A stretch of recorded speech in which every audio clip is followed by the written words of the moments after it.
you might use a lot of text. You might use a lot of text asynchronous software to communicate with your colleagues. For example, Slack, Teams.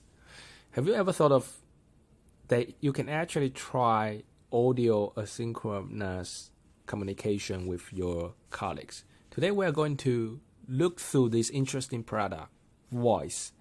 It's a product that they just launched on Product Hunt, and its idea is very innovative. But personally, I have some criticisms for this methods. I will just tell you later on. So let's just look into this interesting product. So its slogan is talk, collaborate, and meet online asynchronously with voice. So basically, you can see this is a audio Slack. It's audio Slack, and you can just leave some messages. It's like voicemail. You can leave voicemail to your colleagues, that kind of things. And for those people who don't really like typing, maybe this is useful for them. And they have listed a lot of things. And yeah, it's just like a Slack that comes with audio. Basically, it also has text interface. So that's actually a good thing. Okay, so my criticism for audio, since at least I personally don't like it, is I like the synchronized audio chat, which means just live chat. And the audio asynchronous chat is a little bit hard for me to follow, because if someone leaves a super long audio, let's say 3 minutes, it's actually not that long. But when you want to reply the audio, you need to listen for maybe 5 times, because they will mention maybe 5 different points or ask you 5 different questions in that 3-minute audio. And every time you want to reply one by one, you need to listen one by one to catch all of the 5 questions. I did that a lot when replying the audio message to my friend. Some of my friends really like leave like 3-5 minutes audio. That's actually not long, but for me, for listener, consumer is very, very long, and you really need to be very careful and listen for many times to just reply one voicemail. And the problem with that is you just couldn't skim through the whole text, the whole thing, like just text message. If someone texts you like 300 words message, you can still skim through fairly fast and jump to wherever you want. But audio, you just couldn't, because you don't know where is what, and text is just already written there. So that's maybe will make the reply far less efficient than replying text. But one thing that we can watch out is, will this create some new dynamics? Just like the audio chat room, Clubhouse, maybe you will create some new intimacies. You feel that you it's more intimate when talking through voice. That's maybe interesting way of putting it. And as you can see, this product, just like the Slack, it has channels, and you can reply things in a channel, and this has also provide emojis, which is a standard requirement nowadays. And yeah, it's interesting. And the more interesting thing is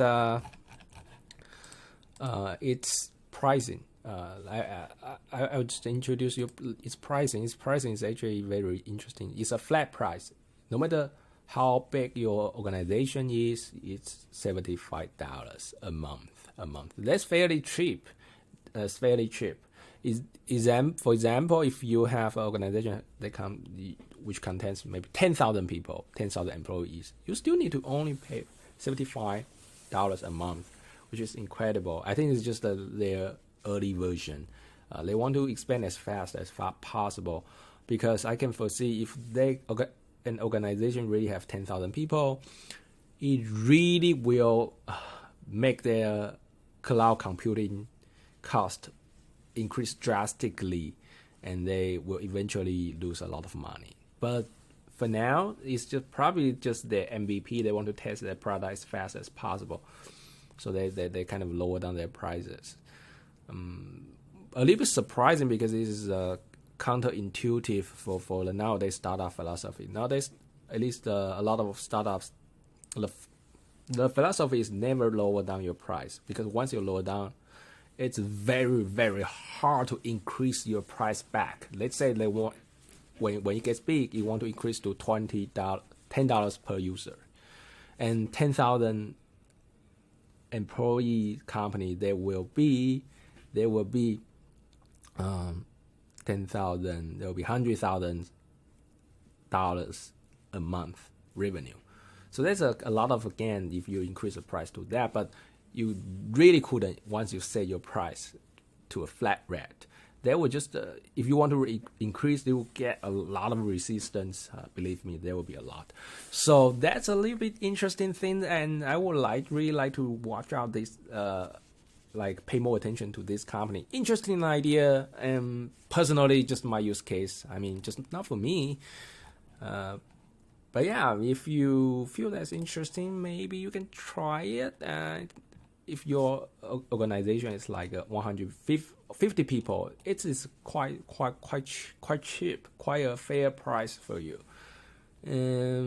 Definitely, if you just have like 3-person company, then probably don't try it because it's quite expensive for you. And the thing is, you don't have to, like they say, you don't have to be always online. But isn't the same applicable to text message? If you text me on Slack, I don't have to reply immediately, right? So I don't know what's a differentiator, and so a little bit like thing. And I think there's a cloud cluster chat.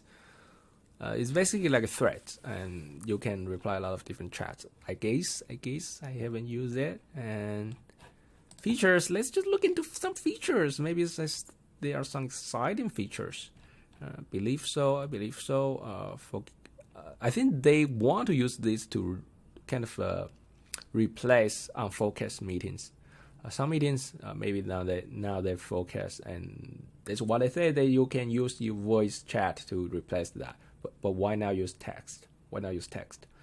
Okay, yeah, just my personal 2 cents.